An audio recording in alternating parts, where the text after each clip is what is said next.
sido escrita es difícil porque hemos tenido que ir juntando elementos. Si algunos, ¿quiénes estuvieron en septiembre? En septiembre bien hay un par de personas, van a ver que hay un par de cambios, porque no cambios, sino que vamos sumando cosas. A medida que la gente se da cuenta de este trabajo va sumando datos. Entonces en la primera instancia, cuando hicimos la primera línea de tiempo, agregamos algo, después a último momento alguien da un dato que dice esto deberían ponerlo. Entonces son pequeñas cosas que van sumando. Entonces los que estuvieron en septiembre en el trabajo donde ya se empezó a desarrollar este tema, se van a encontrar con que hay algunos cambios, y aunque es historia nada más, algunos piensan, sabe que no. En realidad los salmos dicen que para que lo sepa la generación venidera, vos tenés que contarle los testimonios de lo que hizo el Señor en la otra generación, y de esa manera se va renovando la fe, se va renovando la experiencia con el Señor, porque entonces uno dice, bueno, lo hizo con mi bisabuelo, con mi abuelo, con mi madre, con mi padre, también lo hará conmigo. Y el Señor siempre habla del Padre de generaciones, ¿ah? Por eso es tan importante el buen ejemplo en el hogar, ¿ah? Tener padres amorosos que realmente conozcan al Señor y que te lleven a Cristo.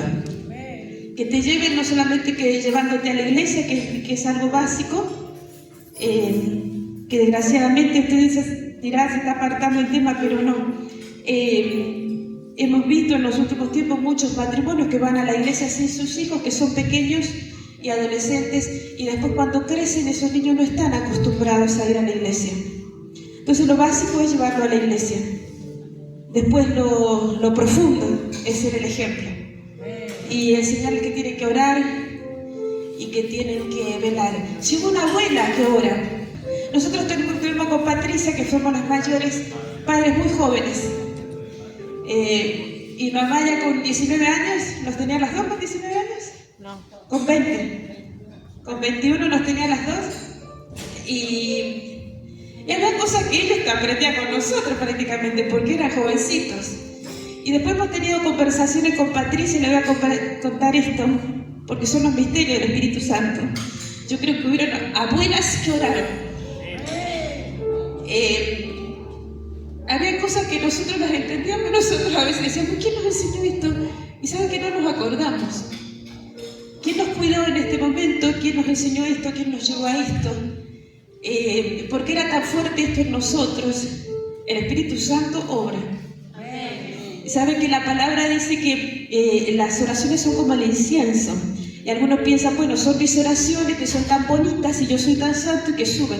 No, es que cuando estamos cubiertos por la sangre de Cristo, Cristo que es el sacerdote, el sumo sacerdote, que es el perfumado, nuestras oraciones son revestidas del perfume del Espíritu de Cristo y llegan como si fuera una oración propia de Jesucristo al Padre. Por eso que dicen, las oraciones suben como incienso. El perfumado se hace cargo de nuestras oraciones. Así que ore por sus nietos, ore por sus sobrinos, por sus hermanos, por sus primos que no han llegado a Cristo. Fíjense que hay una corriente de gente que dice, no sé, yo voy a una iglesia cristiana, dice, no saben ni cómo se llama, y sabe que eso es importante. ¿Sabe cómo se llama? ¿Cómo es la organización? ¿A dónde apunta? ¿Cómo nació? ¿Cuáles fueron las primeras oraciones de los padres de la iglesia? ¿Ah? ¿Qué visión tenían? ¿Cómo es que llegamos a esto? Díganme si voy muy rápido. Si hablo muy rápido. Vamos a orar. Señor, nos ponemos en tus manos. Danos claridad al impartir y al recibir. Oh Santo Espíritu de Dios, guíanos a las palabras justas, Señor, que van a tocar nuestro entendimiento. Guíanos, Señor, y guarda nuestros cuerpos para que no estemos cansados, dormidos, abatidos, Señor, sino que estemos fuertes, Señor, prestando atención. Padre, en el nombre de Jesús, que no perdamos ningún detalle de lo que tu Espíritu Santo hoy nos quiere mostrar. Padre, en el nombre de Jesús, por tu Espíritu Santo, por Jesucristo, por sus méritos, nos rendimos ante ti. Venimos delante de tu presencia y decimos, Señor, haz lo que quieras. Señor, veremos la historia, pero ¿qué nos vas a enseñar, Señor, hoy?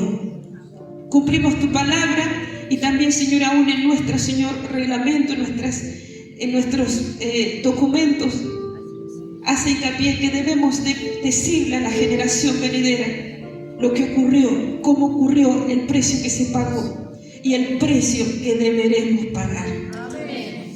Te amamos, Señor. A ti es la gloria y la alabanza. Te bendecimos, Señor. El temor de Dios inunde nuestros corazones. Amén. Bien. ¿Hicieron la tarea? Algunos me dijeron que sí, ya me contaron. ¿Leyeron? La intención era que por ahí, cuando estemos hablando, si usted ve que yo hay datos que no estoy diciendo, usted me dice, pero también decía esto en la bibliografía. Usted me puede interrumpir y decirme, me parece importante que digamos esto. Claro que le hemos súper resumido a las biografías, y porque de Taylor era una locura todo lo que había que escribir de Taylor. Este hombre, por algo le decían el hombre de fuego, estaba loco. Loco por el Evangelio. Loco por Cristo, conoció a Cristo cuando tenía que edad. ¿Cuándo dice él que se convirtió? ¿Se acuerdan? 10 años. 10 años tenía, cuando fue quebrantado por el Espíritu Santo. ¿Y el primer quebranto cuál es? Cuando uno tiene que lo da solo el Espíritu Santo. Convicción de pecado. Convicción de pecado. 10 años llorando en la presencia de Dios. 10 años y teniendo convicción de pecado, quebrantado, sintiéndose un pecador, y luego dice que tuvo una profunda paz. Esto es maravilloso. ¿Fue influenciado por su abuela o de alguna manera encaminado a esto por su abuela? Bien. Esto Esto es importantísimo. ¿Quién lo llevó? Su abuela. Le sembró la semillita. La abuela le sembró la semilla en el corazón. Sin saber su abuela que el hombre, el tipo iba a hacer cosas, pero no sé, no hubo continente en el que él no predicara. Bueno, vamos a leer la línea del tiempo. Entonces, datos importantes: en la niñez fue convencido por el Espíritu Santo, y quien le sembró la semilla fue su abuela. Acuérdense siempre del pasaje: te ruego que avives el fuego del don de Dios que hay en ti, que fue dado por la imposición de mis manos, porque ahí habla de dos obras. La persona dice que a Timoteo Pablo le dice, te pido que avives el fuego, y fuiste por la imposición de mis manos. O sea, siempre hay alguien que te habla, así sea alguien que ora por vos, porque algunos dicen, no, por mí a mí nadie me habló, pero debe haber habido alguien que oró, porque así obra el Espíritu Santo. Cuando Pablo resalta por la imposición de mis manos, lo que está diciendo, pasa la posta. Avivalo, yo te ungí a vos, vos tenés que ungir a otros. Bien, dice, a ver, chicos. El primer contacto que tuvo Hoover en Chile fue el misionero William Taylor. Es promotor de iglesias autosuficientes en todo el mundo y arma un equipo de trabajo de predicadores y maestros misioneros para Chile, entre los cuales será el doctor Willie Hoover, uno de ellos. Estará el pastor Willie Hoover. Este hombre, William Taylor, era un hombre de organización. Era un hombre que manejaba muy bien el tipo de organización. Cuando habla de que armó un equipo de 25 personas para venir a Sudamérica, cuando ya había predicado en California, en la fiebre del oro, había establecido las primeras iglesias ahí, había predicado ya en Sudáfrica y en otros lugares.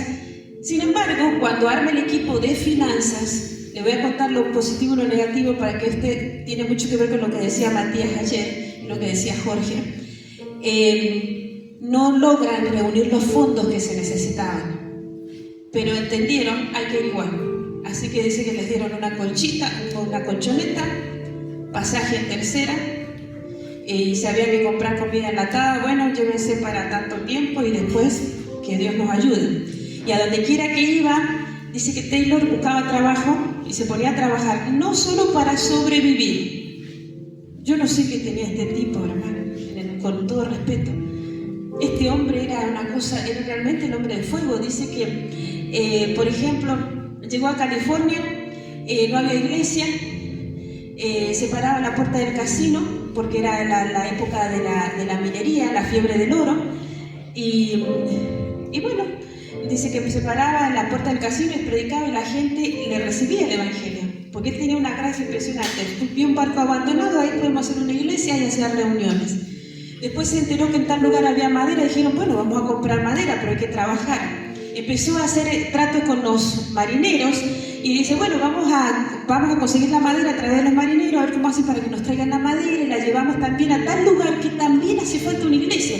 Y mientras que él pasaba necesidades acá, estaba pensando en las necesidades espirituales que habían en otros lugares. No lo paraba nadie este hombre. Entonces dice que empezó a hacer tratos con los marineros y en eso que él estaba ahí en la obra, se enferma gravemente, tenía una enfermedad que lo tenía postrado y dijo, ¿qué puedo hacer? ¿Qué puedo hacer? ¿No podía predicar? Ya sé, dijo, voy a escribir. Se puso a escribir un libro, vendió un libro, pagó la deuda y siguió para adelante. O sea, era como que todo lo que le ocurría en la vida era razón de crecimiento. ¿Saben que era? Sí, gloria a Dios. No lo detenía nadie. O sea, nadie podía apagar su fe. En uno de los viajes era peligroso andar por tierra porque habían malones, vieron, de los indios, malones, y tenían miedo de que les hicieran algo, entonces dijeron, bueno, vamos a ir por mar, pero en el mar nace su hija, su segunda hija, Oceana, muere antes del año. ¿Cree usted que eso lo deprimió? Sí, lo debe haber angustiado. ¿Pero lo detuvo? No. Siguieron. Hay biografías que dicen que en realidad él perdió más de un hijo. Pasaba a veces 3 años sin ver a su familia cuando andaba en los distintos continentes predicando. La esposa lo acompañaba unos años y se volvía a California. Sí. En la biografía que compartiste, lo que me pareció muy interesante es que él, antes de casarse, no se casa hasta que llega a un acuerdo con la esposa. A ver. Me pareció muy interesante el detalle ese de que él, antes de casarse, digamos, estar en una relación de noviazgo, no lo dice así, pero hasta que la esposa no le da el ok de que claramente él tiene el llamado y que ella va a apoyar eso, no se casa. Porque hoy, sinceramente, bueno, con el pastor nos conocemos desde muy jóvenes y de solteros, y muchos hombres y mujeres de Dios podrían estar en la obra, pero se equivocaron al elegir su cónyuge, su compañero de vida. Entonces, acá hay jóvenes solteras, ¿verdad? A ver si pueden levantar la mano. Si realmente el anhelo de ustedes es servir al Señor, háganle firmar a esa persona el acuerdo de que van a servir al Señor. Si no, hermano, hermanita querida, no te conviene, porque se van a perder esos ministerios potenciales. Entonces, me pareció sumamente interesante eso, porque ayer hablábamos con alguien, nos acordamos de chicas y muchachos que no están sirviendo al Señor porque su compañero no quiere saber nada con esto de morir, de servir y de rendirse a los pies del Señor. Gracias, Patricia. Vio, esto es lo importante de que hubiésemos leído la biografía, y porque usted se iba a dar cuenta de detalles que quizás a mí se me iban a pasar porque eran muchos datos. Y hay elementos de la historia que se repiten, pero hay otros que son características que uno dice, opa, porque hay que mirar este detalle. Gracias, Patricia. Por ahí algunos, ya le dije al principio, quieren decir algo de lo que leyó, decir, me parece importante que digas esto y que lo resaltemos. ¿Sabe por qué? Porque desde lo visual, desde lo auditivo, usted empieza a incorporar, y después cuando usted lo necesita, el Espíritu Santo se lo recuerda. Y le dice, ¿te acordás de esto? ¿Te acordás por qué era importante que vos estuvieras? Porque tenías que escuchar esto. Me lo digo yo también, ¿eh? Bien, seguimos. Bueno, el pastor Huber era parte del equipo de este hombre, que hubiese él tomaba todas las medidas posibles para armar un equipo que todo quedara bien. Pero si no se lograba armar y el Señor decía vayan, ellos iban. Entonces se mandaron igual a Sudamérica, empezaron una obra, él llegó a hablar incluso hasta con el presidente de la nación en ese momento en Chile. Bueno, el asunto es que vienen a Chile y una de las cosas que él le plantea al presidente es la necesidad social, no solamente espiritual, y le dice, ustedes necesitan escuelas. Y yo tengo la solución. Yo puedo traer maestros y puedo crear escuelas. Ustedes me ayudan un poco y lo hacemos. Y lo hicieron. Una estratega que estaba observando, a ver, acá hace falta esto, yo haría esto, con quién hay que hablar. Prestemos atención a eso porque las estrategias son importantes. Bueno, el pastor Huber, que era parte de su equipo, renuncia a todo, deja su carrera, era médico, era cirujano, era de una familia acomodada, y cuando tiene que construir la iglesia, es algo que van a repetir nuestros pastores en Argentina también, renuncia a su herencia y lo cede a la iglesia.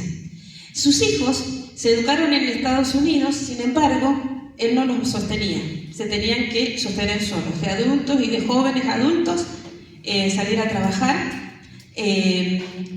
Y era, gente que parecía que puede decir, bueno, ¿cómo van a renunciar a su fortuna, a su herencia? Bueno, lo hicieron, por Cristo.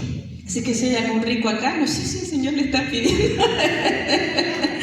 A ver, bueno, estamos contando la historia, ¿no? Nada más. Bien, es más profundo que eso, todos sabemos. Bueno, en el año 1902 el doctor Huber llega a Valparaíso, que es donde se produce el gran avivamiento. Huber empieza a orar, acuérdense que era de la iglesia metodista, no creía en la evidencia de hablar en otras lenguas, por ejemplo, en los milagros y en todas las manifestaciones espirituales que la iglesia pentecostal va a tener. Se termina el templo en 1908 y tienen una reunión de 4 horas, ya era llamativo eso. Después empiezan a orar, empiezan a tener visiones y a tener una presencia del Espíritu Santo por la misma sed que ellos tenían del Espíritu Santo, y el Señor empieza a revelar lo que va a hacer. Acá hay una frase que dice: quiero perderme en Él, escondido en Él, consumido por Él. Y esta frase la puse, pero porque Él la repetía y en referencia al Espíritu Santo. Él decía, yo no quería el Espíritu Santo. Empezó a entender que el Espíritu Santo era una persona, y que él podía hablar con el Espíritu Santo y que el Espíritu Santo quería hacer una obra en su iglesia. Y ahí empieza la congregación a tener sed del Espíritu Santo. La segunda que va a ocurrir, que es importante después de esa sed, es que los lleva al arrepentimiento. Como dice el libro de Joel, vio que habla de avivamiento y habla de un despertar, pero lo primero que hace es llamar a los líderes al altar, arrepentimiento. Son fases de la conversión y fases que se van cumpliendo en todos los avivamientos. El 15 de enero, por orden del Espíritu Santo, empiezan a orar todas las noches, pero las oraciones eran metodistas, o sea, metódicas. Ora usted, después usted, así era por turno. Pero se empezaron a dar cuenta que no podían parar de orar y que ya nadie respetaba al que estaba orando en voz alta, sino que todos oraban en voz alta, y ya era que el Espíritu Santo los estaba llenando de su presencia y había una necesidad de clamar y clamar, y pasaban mucho tiempo en la presencia de Dios. Estuvieron así hasta la Semana Santa, cuando ellos habían planeado que iban a hacer unos días de oración. Y ahí es cuando el Espíritu Santo desciende y comienzan a recibir bautismo en el Espíritu Santo. Cuando él dice la frase que he rescatado en la línea del tiempo, creemos al Espíritu Santo, confiamos, reconocemos, le damos libertad al Espíritu Santo, es porque él se refiere al libro de Hechos. Porque usted dice, bueno, pero los bautistas también creen en el Espíritu Santo y los metodistas también creen en el Espíritu Santo. No, pero él lo que está diciendo es con respecto a las escrituras específicas que hablan de manifestaciones, del hablar en otras lenguas. Por eso él dice, creemos que eso también es para nuestros días. Una de las cosas que decían sus feligreses era, pastor, esto que dice Hechos 2 es para nosotros. Y él dice, si vos lo crees, por supuesto. Él le creía al Espíritu Santo. Seguimos. Vamos rápido porque queremos ir a algunos aspectos. El 20 de septiembre los hermanos de Santiago también reciben el Espíritu Santo. Aquí toma partido una hermana que se llama hermana Elena, que es una hermana que había llevado una vida disoluta y se había convertido, había conocido a Cristo.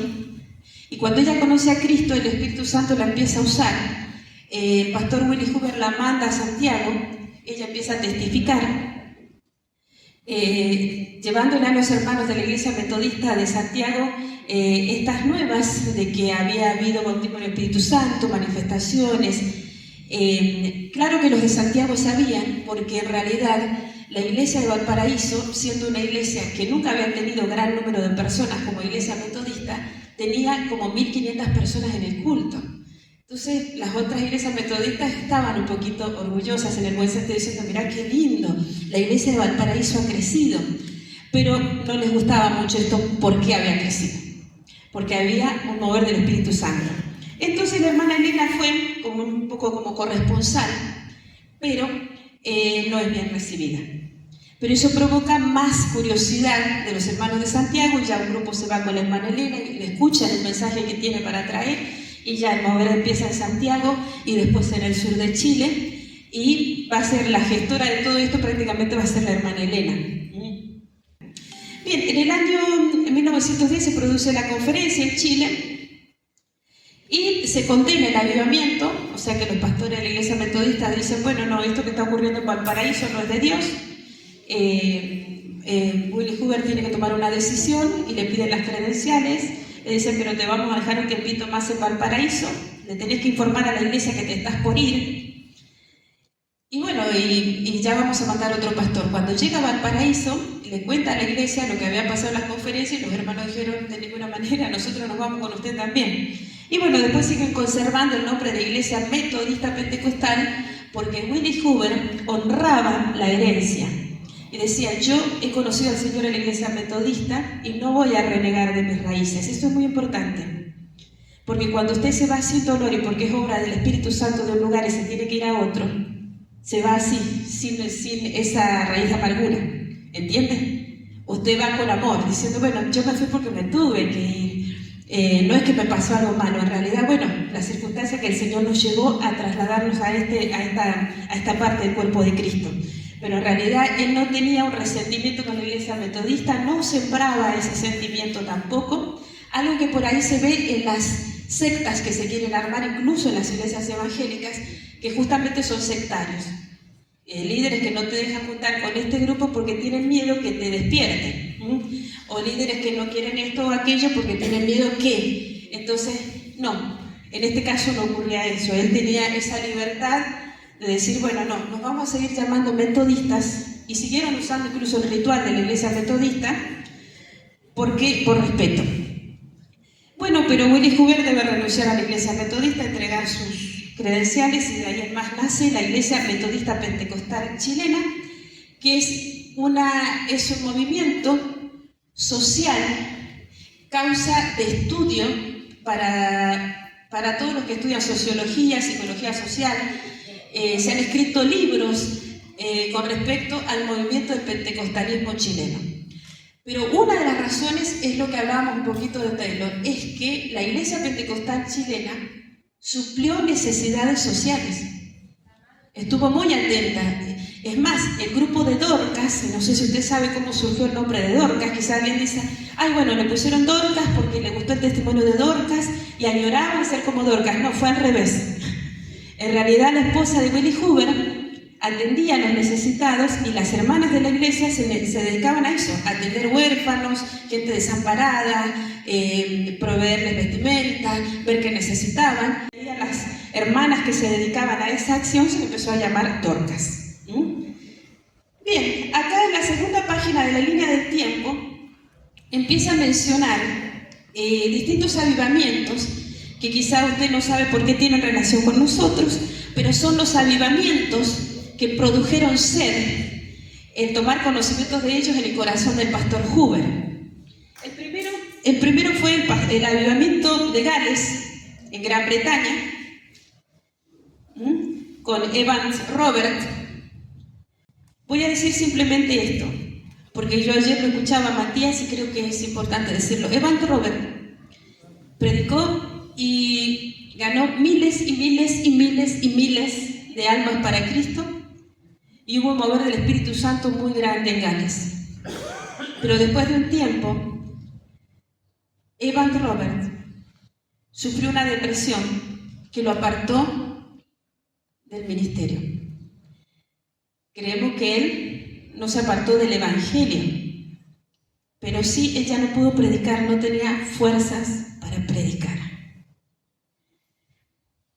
¿Sabe qué me dice esto? Problemas del alma, falta de paternidad en un hombre que había sido llamado por Dios. O sea que cuando nos vamos tenemos que tener mucho cuidado de seguir bajo la paternidad de alguien, ¿sabe? La cobertura. Porque después llegó el momento que no tenía fuerzas. Lo último que se sabe es que estaba en un estado de introspección que no podían sacarlo. Y sí, hermano, porque nosotros tenemos, hay muchos temas acá en torno a esta situación. Podemos hablar de liberación, podemos hablar de opresión, podemos hablar de muchas cosas. Pero lo cierto es que si hay paternidad, si hay cobertura en su ministerio, no andes solo nunca, no andemos solos nunca. Hace un tiempo sabíamos de un pastor que estaba enfermo y surgió la pregunta, ¿le contaste a alguien que estás enfermo? Y una enfermedad que no sabía qué era. Y dijo, no. ¿Pero cómo? Tenés que hablar con alguien. Una situación que le producía gran angustia. Y ¿sabe qué? Esto existe. Uno de los padres de los más grandes avivamientos que había en la historia. Fíjese lo que ocurrió. El avivamiento en la calle Azusa empieza por un hermano afro, también toma conocimiento de este avivamiento Willie Hoover, y se enfrentó a muchas cosas negativas. El hermano Simon, no sé si tenés la foto, era un hermano afro, y ese avivamiento se conoce como el avivamiento de la calle Azusa. Pero ¿sabe cómo empezó? En medio del racismo, en medio de la ley de Jim Crow, que nadie leyó, me dijeron la biografía de ellos. Era la época, en 1865 se había producido la abolición de la esclavitud en Estados Unidos. Se supone que legalmente las personas negras eran libres, pero no. En la realidad no, en lo social eso no ocurría. Había iglesias de blanco, iglesias de negro, fábricas de blanco, supermercado de blanco, supermercado de negro, transporte de blanco, transporte de negro, teatros de blanco y teatros de negros.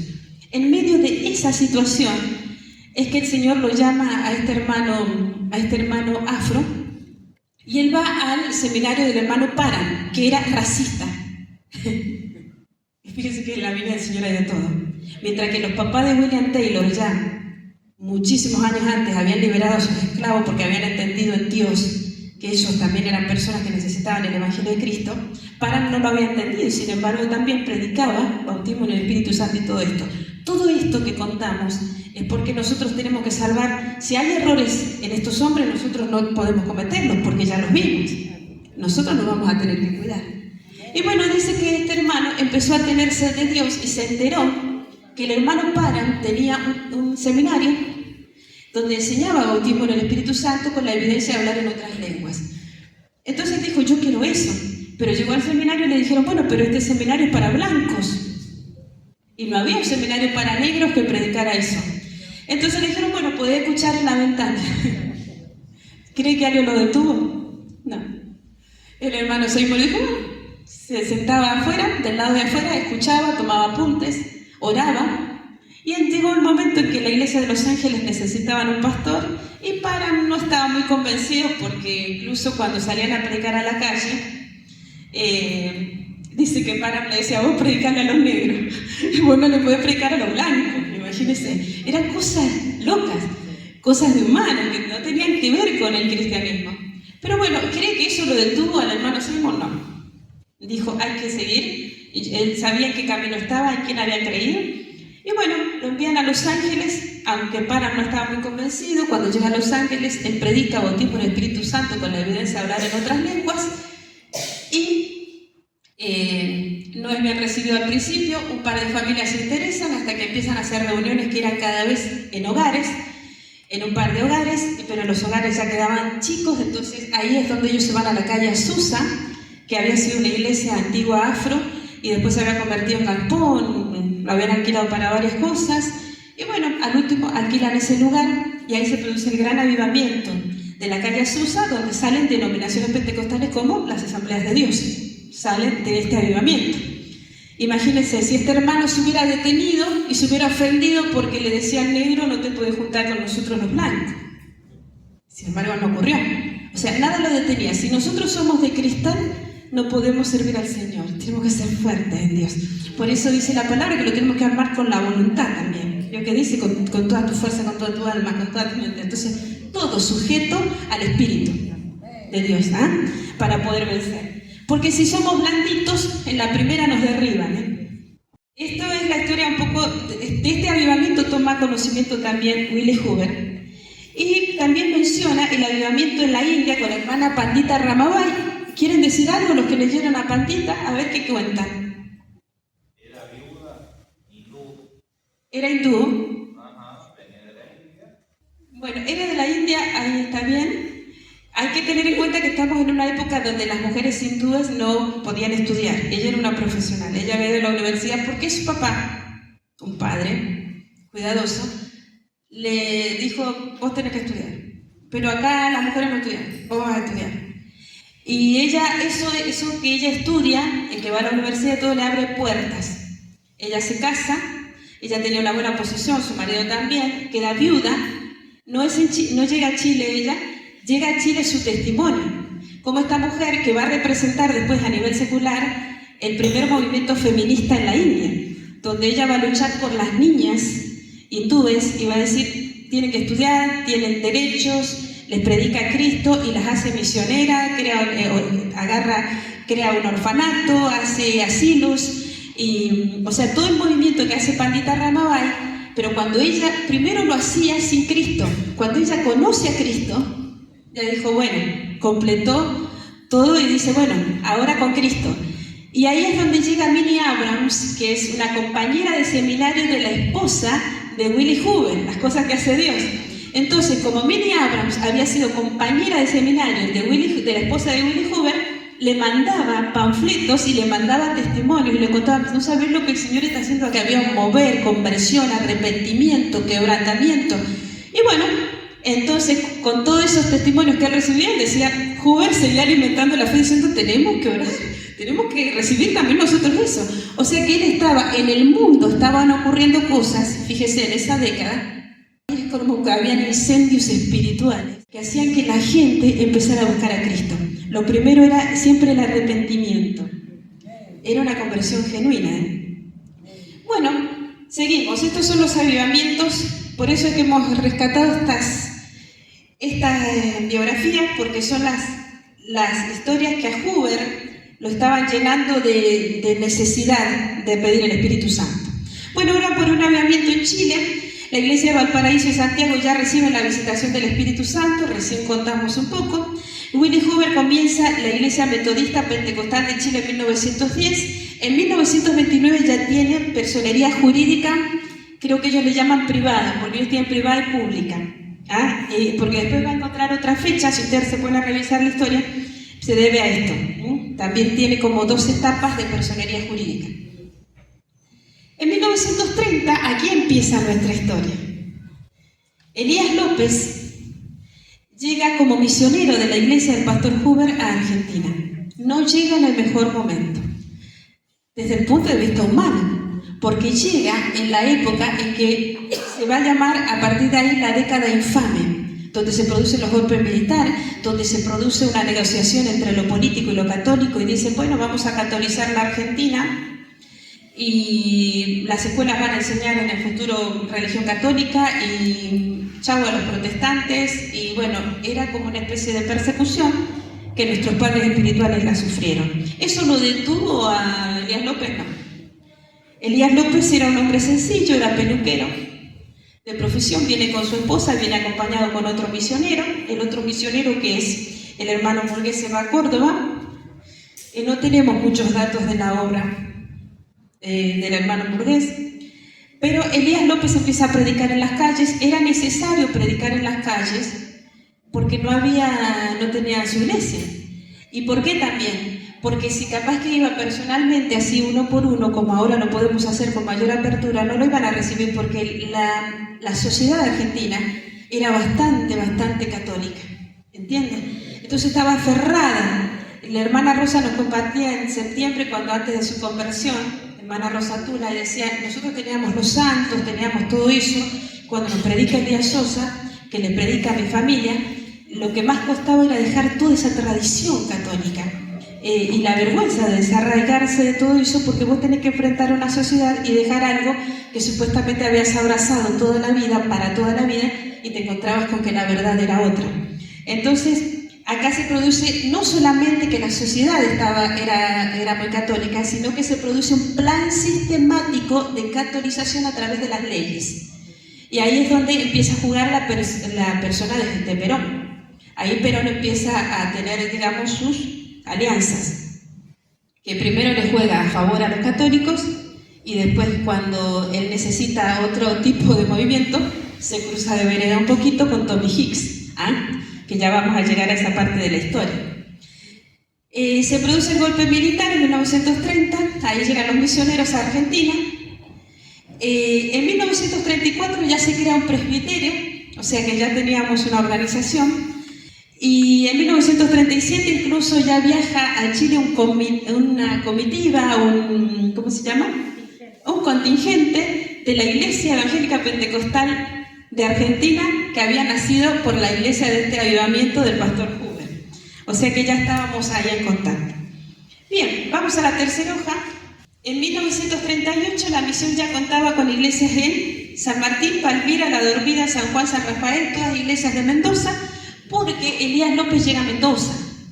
Entonces el fuerte va a ser en Mendoza. De Mendoza y San Juan. ¿Mendoza? Y San Juan, dijiste. Sí, Mendoza y Se San Juan. puede ver en el mapa, si se acercan, donde están los puntitos blancos, Ok. es donde hay iglesias. Entonces, Vamos a ponerlo más acá. como que fue el origen ahí. Vio que por acá está Rivadavia, está San Martín, toda esta zona es la zona principal donde va a evangelizar Elías López. Aunque él está en Guaymallén, se ubica primero. Ahí es donde él tiene su primera iglesia y donde va a ser una especie de sede. Que a propósito de sede, nosotros tenemos la sede en donde en Mendoza, el domicilio legal, ¿verdad? Lo tenemos en Mendoza. No lo tenemos en una iglesia de otro lado del país. Incluso el pastor Agustín, cuando cuentan la historia de él, uno de los detalles que cuenta el libro es que él desde San Luis dirigía la obra y tenía que ir a Mendoza cuando hacían trámites y todo eso, de la misión. Bien, ahí está el mapa entonces. ¿Por qué es que se produce casi todo en Mendoza? Porque eran las zonas aledañas, digamos, al lugar donde había llegado Elías López.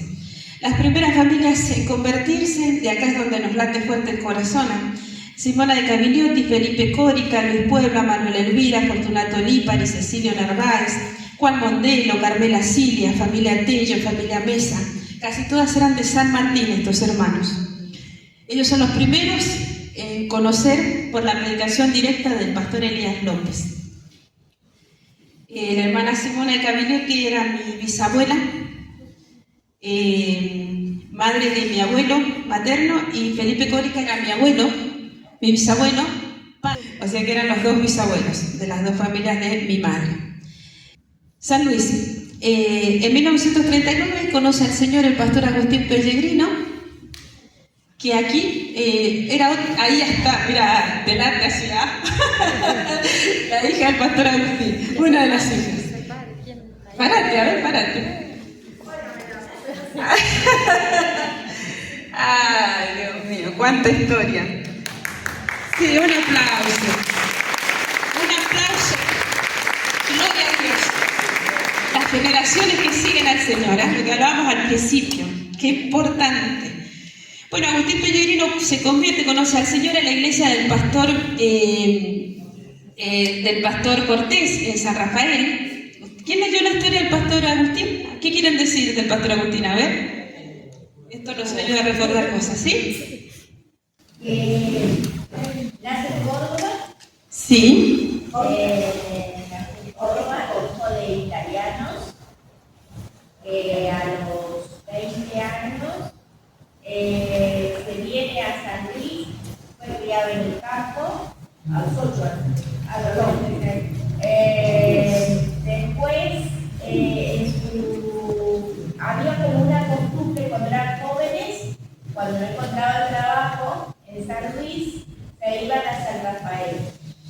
Y ahí es donde conoce el Evangelio. Muy bien. ¿Está bien, Pablo? Sí, sino que A ver. en Córdoba, Córdoba, a los 8 años, mi abuela estaba muy enferma. Entonces, ¿Querés venir acá? ¿Querés? ¿No? Bueno,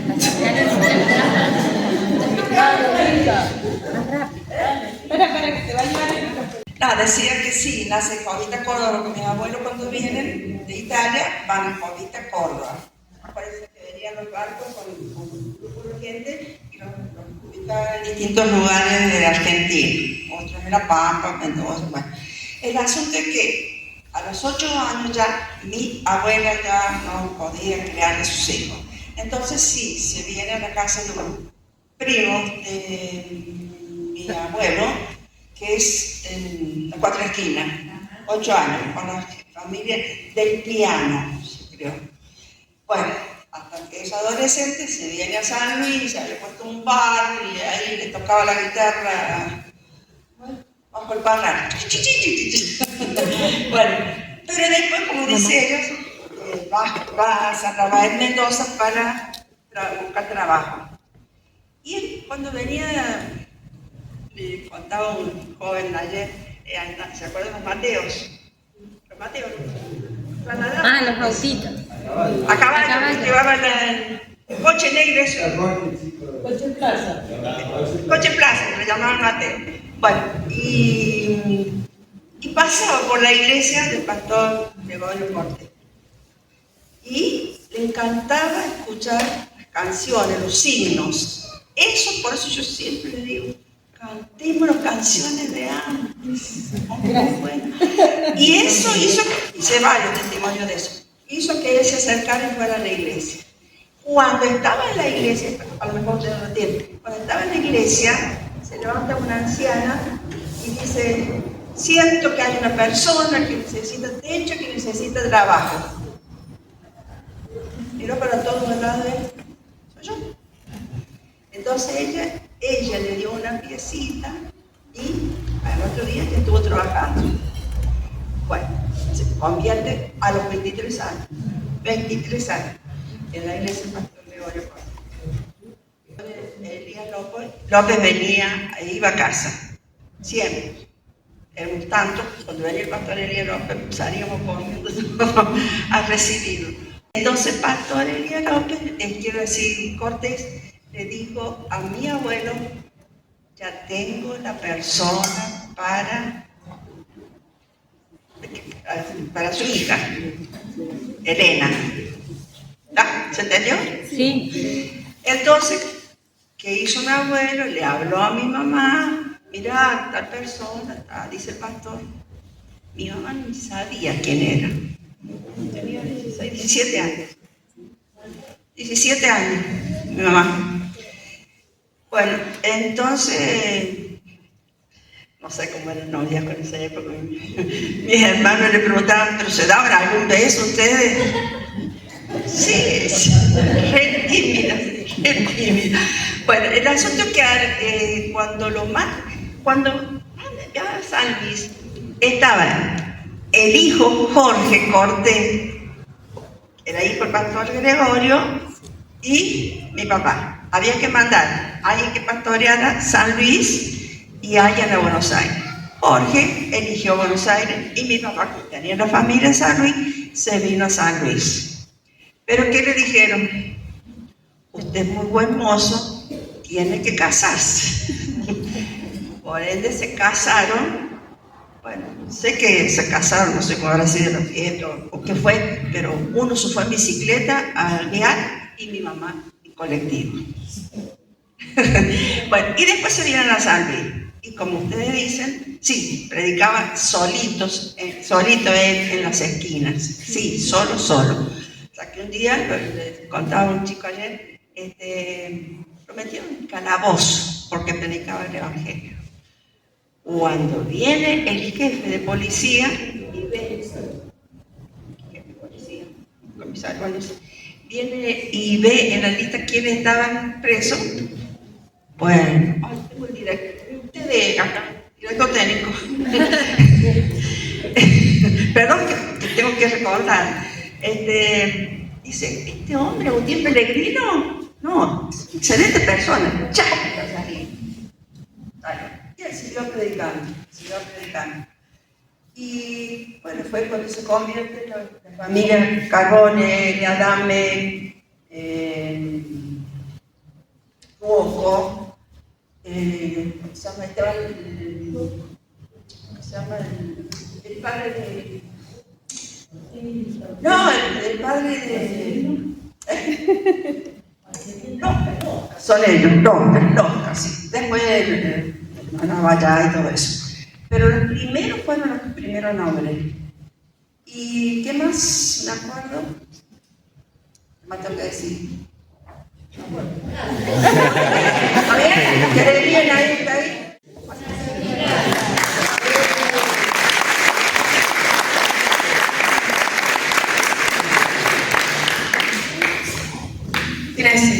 Gracias. Vieron, vamos sumando datos. Y gracias a la persona que estudió la biografía. Bueno, vieron todo cuánta entrega, ¿no? No era fácil, no tenían los recursos. Si hubiesen mirado los recursos, como decía ayer Matías, no salía nunca, no existiría la obra de San Luis. Bueno, a mí me gusta decir que la figura del pastor Agustín también nos gustaba porque te impartía mucha paz, ¿no? Era realmente importante eso. Bien, seguimos.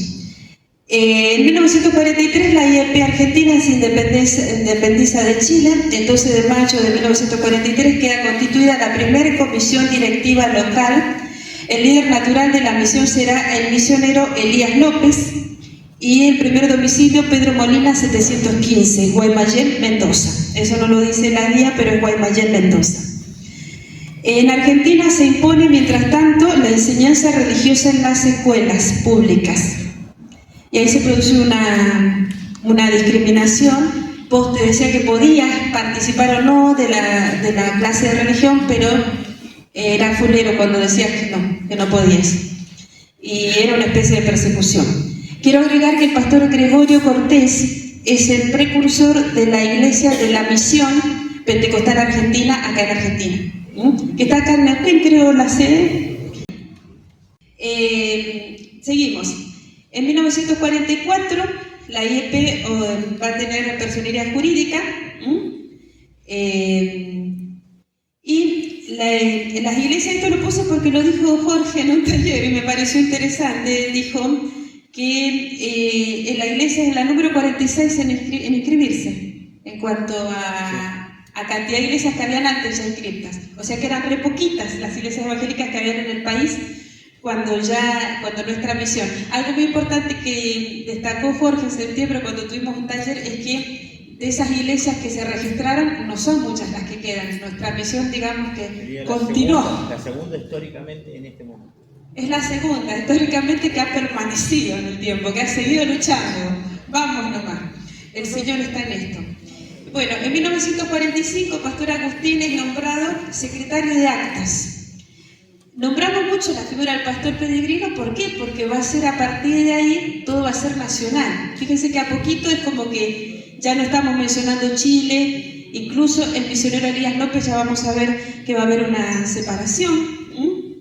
En 1948 conoce al señor el pastor Arturo Sosa, lo mencionamos porque lo consideramos uno de los padres espirituales de la iglesia, y la importancia de los himnos. Muchos de nuestros pioneros se convirtieron escuchando la letra de un himno que los impactó. Porque las letras de los himnos eran didácticas. Cuando Martín Lutero produce la reforma, si usted me hace hablar de historia, mire, yo puedo estar hasta mañana. Pero Martín Lutero, que él empieza a tomar, él utiliza primero una forma que se llama contrafacta, porque no había mucha música escrita en el idioma del pueblo, que sería en alemán. Entonces dijo, ¿qué vamos a hacer? Vamos a tomar las melodías de las canciones que están de moda, que la gente escucha, y le vamos a poner letra cristiana.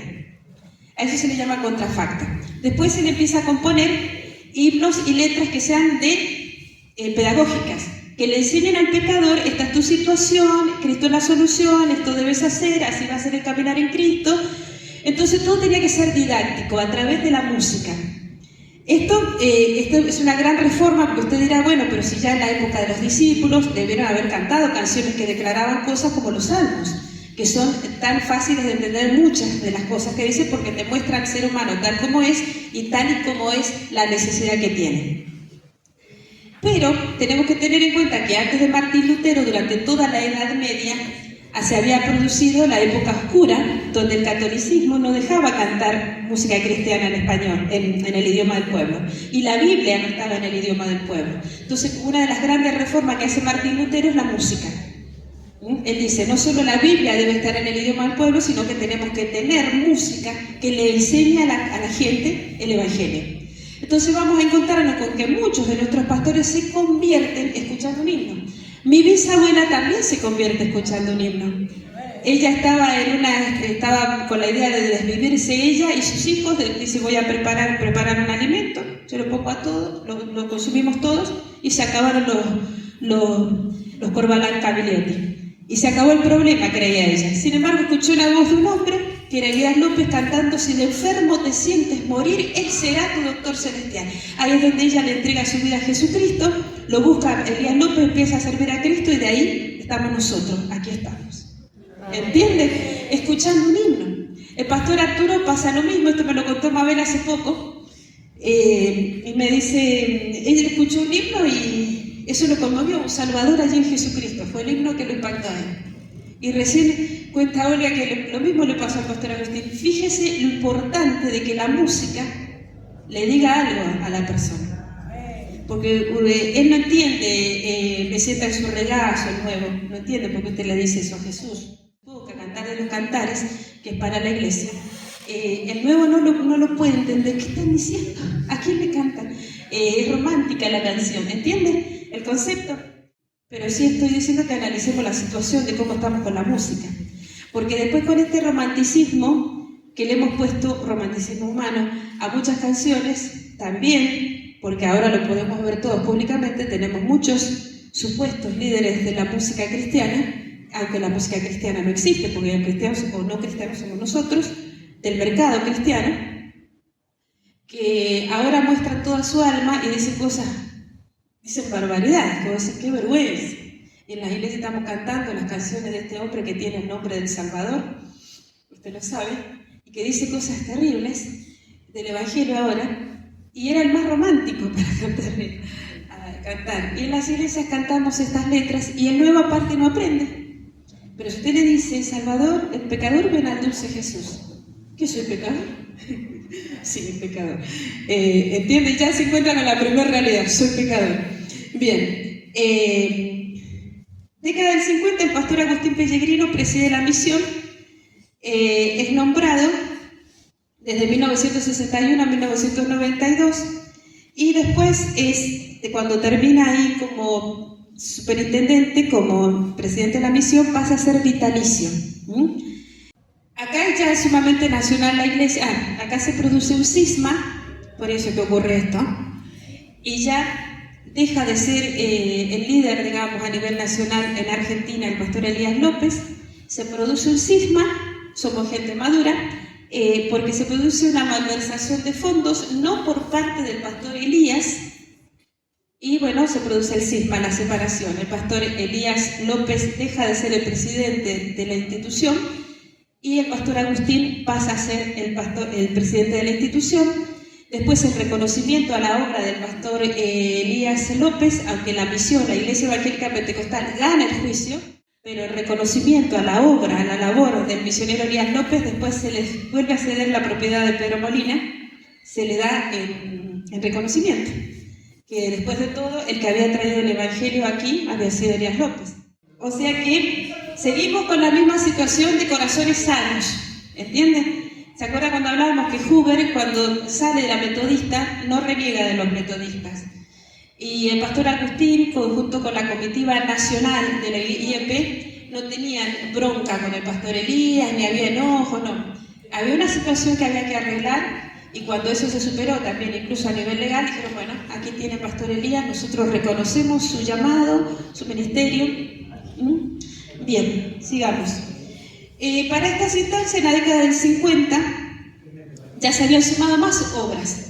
Había obras en La Consulta, Mendoza, en Tunuyán, Mendoza, en Rivadavia, Mendoza, en San Luis, porque estaba el pastor ya Agustín, y en Resistencia Chaco.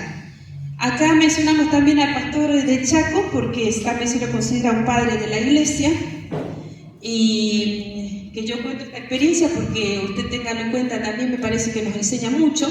El hermano Catando dice que fueron ungidos 3 cuando fue ungido el pastor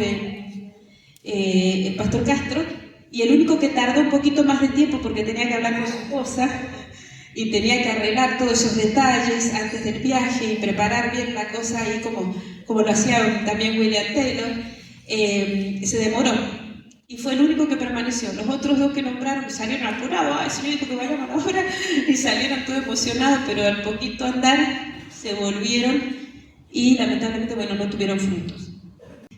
Respecto a la obra de Rivadavia, lo cuento rápidamente y porque sí también que hay gente que conocía. ¿Se acuerda? Ahí estaba mi abuelo, que fue llamado, el Señor le dijo, vas a ser precedido por milagros y prodigios. El Señor lo llama al ministerio, sucede tal cual, el Señor hace obras maravillosas, sanidad, sobre todo liberación de endemoniados, pero pastor Raúl Gabilotti cae en pecado y el Señor hace ahí también una obra que tiene que, por salvar su alma, ¿verdad? Tiene que ya hacer un llamado de atención y el pastor Raúl es sacado de su puesto como pastor. No negamos toda la obra que el Señor hizo, porque a donde quiera que vamos encontramos gente a la que le predicó Raúl Gabilotti, pero es un guerrero que cayó de sus alturas como David decía de Saúl. Y eso lo tenemos que reconocer, el pecado lo alcanzó y tristemente. Después cambiaron un montón de cosas. Así es que bueno, en cuanto hay que cuidarse, hermanos, seamos santos, porque el Señor es santo. No diré más de esto, porque quiero rescatar algunas cosas importantes sobre la primera oración y la primera enseñanza que se hacía en la IEP, la visión. En la visión de la Iglesia Evangélica Pentecostal, tanto de Argentina como ocurrió en Chile, estaba el hecho de evangelizar y profundizar la obra del Espíritu Santo. La hermana Rosa en septiembre dice, lo primero que te enseñaban cuando vos salías a predicar es que te decían, vos predicale, hablale del Señor y después guíalo para que reciba bautismo en el Espíritu Santo. ¿Cuántos hablan en lengua acá? ¿El bautismo con la evidencia de hablar en otras lenguas? ¿Cuántos? Ok. Bien. Y sabe que ahí hay, ahora más que antes, porque tenemos en las redes discusiones al respecto, pero en realidad esta era la razón de que produjo cismas y todo eso, de que ¿en qué creemos? Creemos en la evidencia de hablar en otras lenguas. Es más, a mí me gustaría que se hable de esto. Y que se ore por bautismo en el Espíritu Santo. Porque el que ora en lenguas ora misterios. ¿Ah? Pero esta era una visión, era parte de la visión. Ore por bautismo en el Espíritu Santo.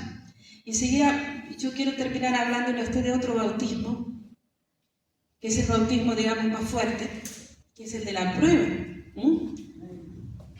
Bien, vamos a seguir. 1954, Tommy Hicks, no sé la hora que es. Tommy Hicks. ¿Ah? En los cuartos. ¿Hasta qué hora tengo? Ya pasaste 5 minutos. ¿Ya me pasé? Uy, perdón. Es que esto necesita 5 horas.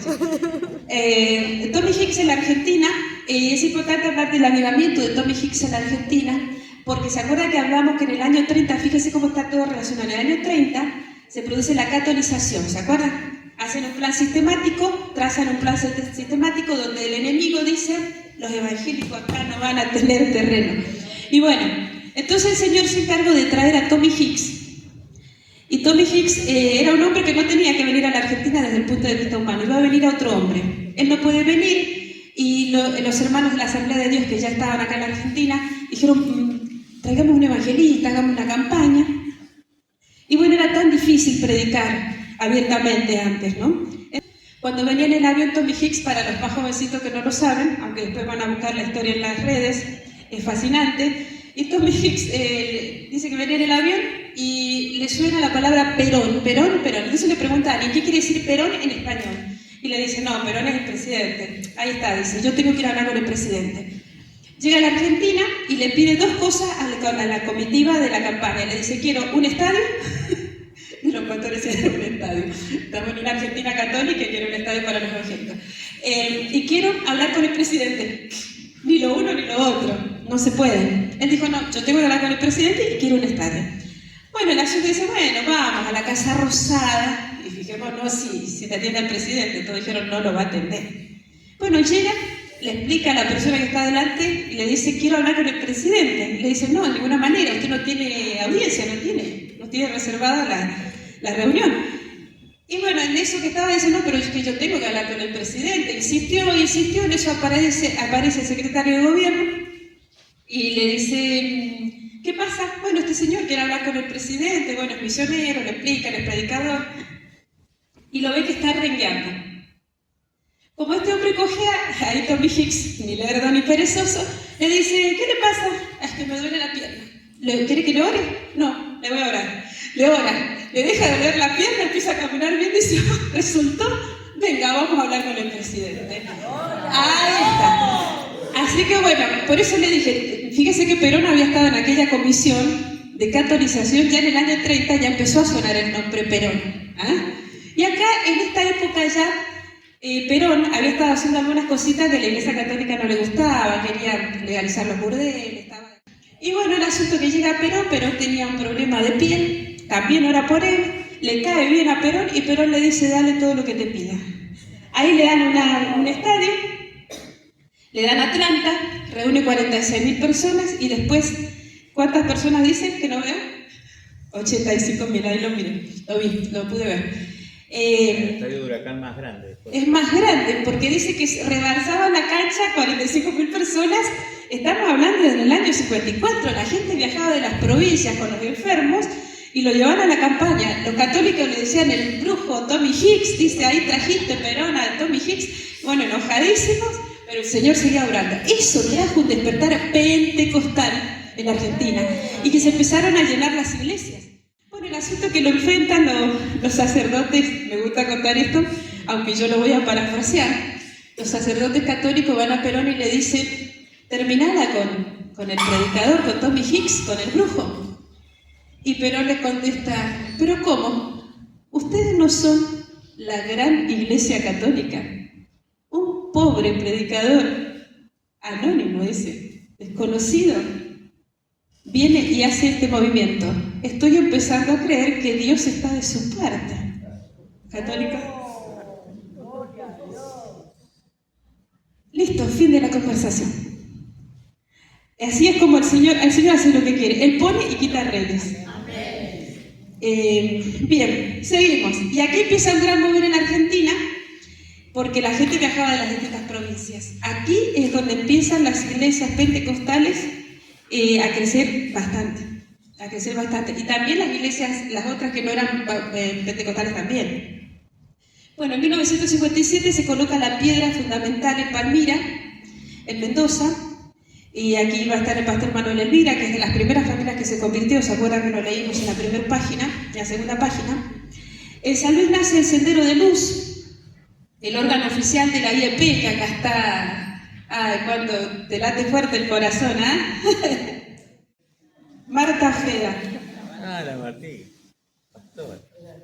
¿Qué tal, Mi papá también se convirtió escuchando las predicaciones en la calle. Y dice que, decía él, ¿pero qué vienen estos charlatanes tan así, vociferando? Dice. Y cuando se pusieron los hermanos a cantar un himno, le tocó su corazón. Y él quería tratarlos mal. Pero como Dios le tocó su corazón, dice, los voy a seguir. Y lo siguió. Porque ellos predicaban y después iban a la iglesia. Entonces lo siguió y de ahí se convirtió mi papá. Y él era el que tocaba el órgano en la iglesia. Y a él amaba los himnos. Y yo también amo los himnos. Por él, de tanto que me hacía escuchar. Y tengo un recuerdo que le dije a ella, que yo conocí al pastor Camillote porque mi papá lo hospedaba cuando él venía a mi casa. Y mi papá era el que con el pastor Pellegrino se reunían en mi casa y recibían las correspondencias, porque en aquel entonces se recibían cartas. Entonces traían cartas y cartas de todos lados. Entonces mi papá, porque mi papá era... Sí, y tenía buena redacción y ortografía. Entonces entre el pastor y ellos corregían, y ellos eran los que hacían la revista Sendero Luz. Y tengo varias revistas de cuando ellos escribían. Y yo te las voy a pedir. Sí, eso es. Gracias por todo.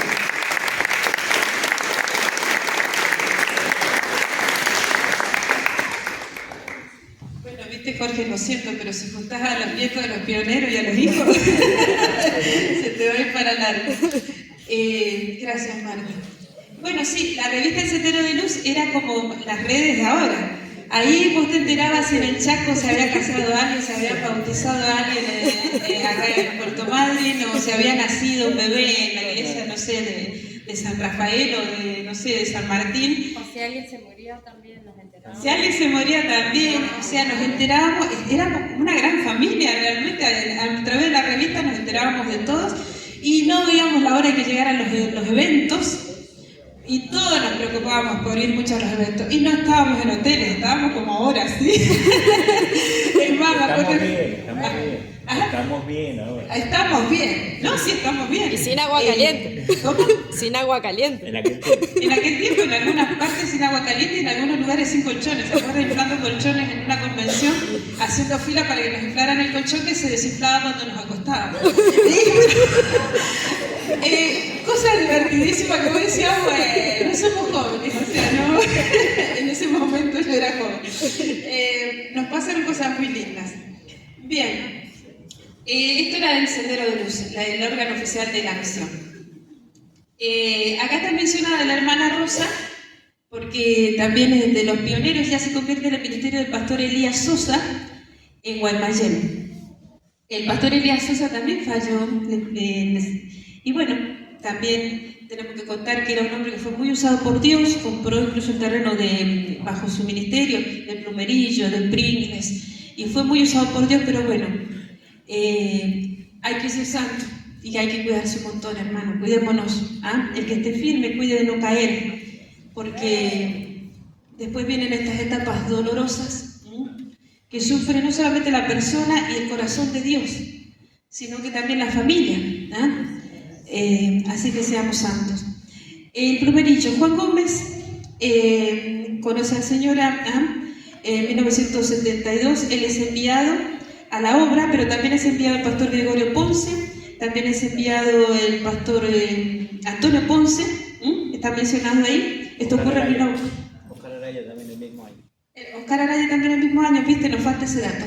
Eso es lo que lo dije al principio, ¿verdad? Que la línea del tiempo la vamos a ir sumando cosas a medida que la gente nos va dando datos. Ya tenemos cosas para escribir. El pastor Araya, entonces, también es enviado en el mismo año. El pastor Juan Gómez pasa a ser después presidente de la misión también, ¿no? Y actualmente tenemos en la misión como presidente al pastor Ketchel, que llega a Paraná Entre Ríos, enviado de la iglesia del pastor Moya, de Venado Tuerto, y el pastor Moya era de la iglesia de Rivadavia, del pastor Raúl Cavilliotti. Toda esta cadena de pastores, se lo cuento para que usted sepa, porque uno ve a las personas y dice, ¿dónde salió? Y es importante conversar estas cosas. El pastor Héctor Kircher actualmente es el presidente de la misión, desde el 2008, y actualmente, bueno, tenemos 77 obras en la misión. En todo esto quiero concluir simplemente con lo que dijo Juan el Bautista. ¿Cómo dijo que serían bautizados con Cristo? ¿Se acuerdan?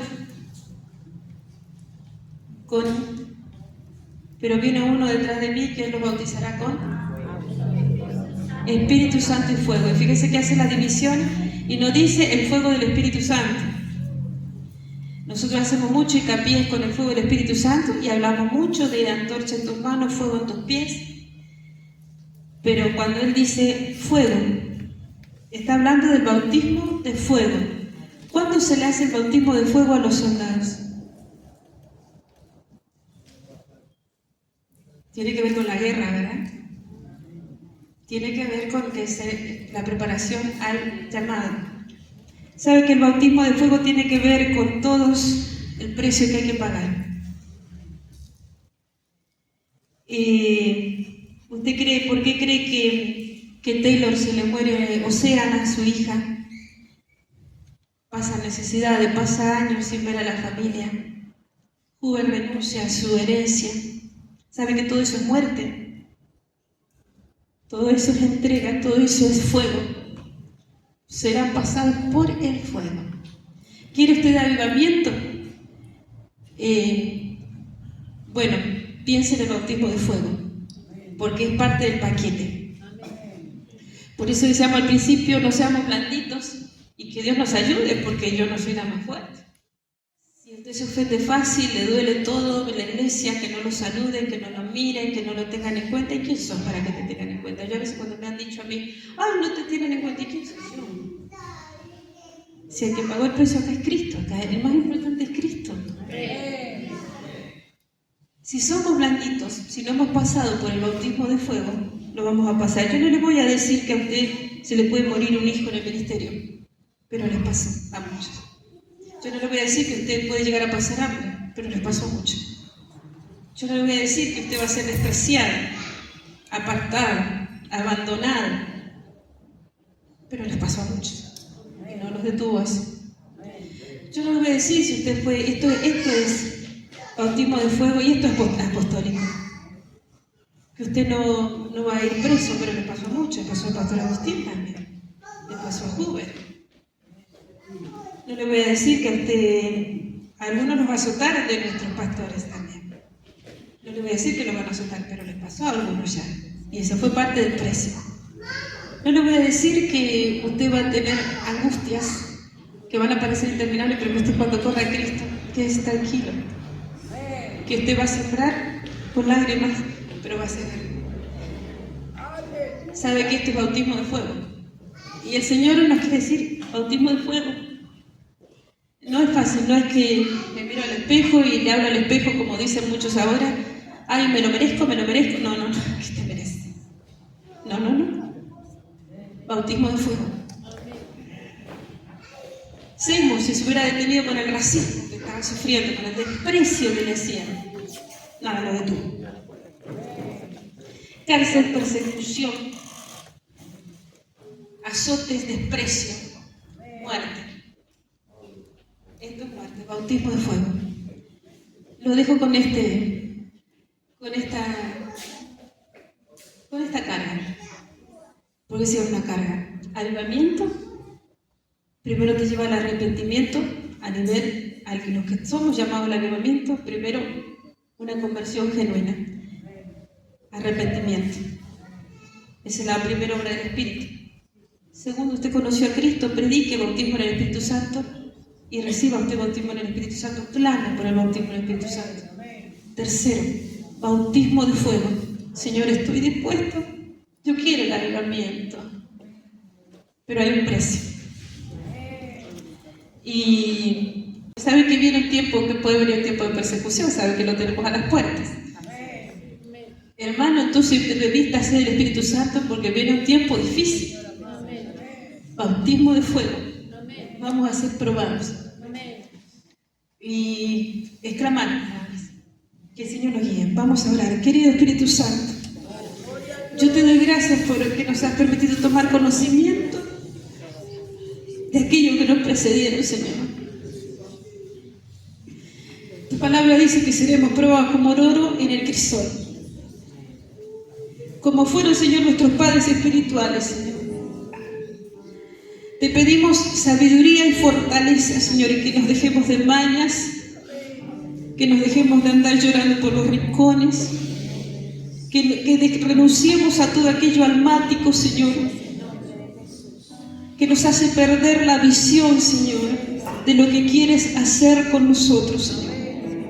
De lo que quieres hacer en este tiempo de manera individual, de manera local, en las iglesias de la IEP. Señor, ¿qué quieres hacer? Aléjanos de las quejas, Señor, vanas, pobres, Señor, que solo muestran miseria, Señor, de nosotros.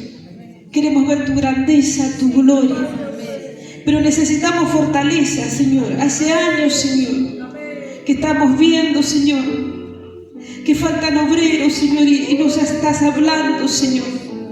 Y también nos vuelves a decir, no es fácil, no dije que sería fácil. Pero Señor, danos la fortaleza, Señor, que necesitamos en este tiempo. Señor, cambia los corazones y las mentes conforme a la mente de Cristo. Corazones tiernos de carne, Señor, y no duros, Señor, que no entiendan, Señor, ni el llamado, ni la necesidad de las almas, ni los campos espirituales, Señor, que se van abriendo. Señor, en el nombre de Jesús, haz la obra que tienes que hacer en nosotros. Y bautiza con tu Espíritu Santo, Señor.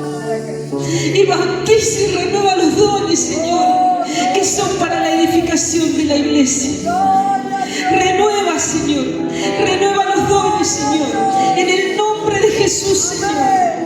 Y no te diré como al principio.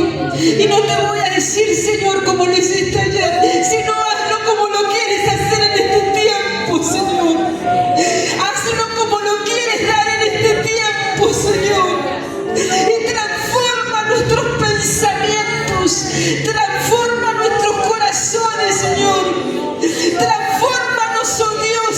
Clamamos delante de ti, Señor. Bautismo en el Espíritu Santo. Renovación de los dones, Señor. Fuego del Espíritu Santo. Santificación, Señor, en el nombre de Jesús. Derrama, Señor, y renuévanos para la gloria de tu nombre, Jesucristo. Para la gloria de tu nombre. Estamos delante de ti, Señor. Te amamos, Señor. Te damos la gloria, Padre. Te damos la gloria, Cristo. Te damos la gloria, Espíritu Santo. Te glorificamos, Señor. Gracias por sostenernos en este tiempo, Señor. Hasta ahora nos has sostenido. Hasta aquí nos ayudó, Jehová. Guarda a nuestros hijos, nuestros nietos, nuestros sobrinos, nuestros hermanos. Trae los que se fueron. En tus manos estamos, Señor. Te amamos, Señor. Gloria a ti, Señor. Aleluya.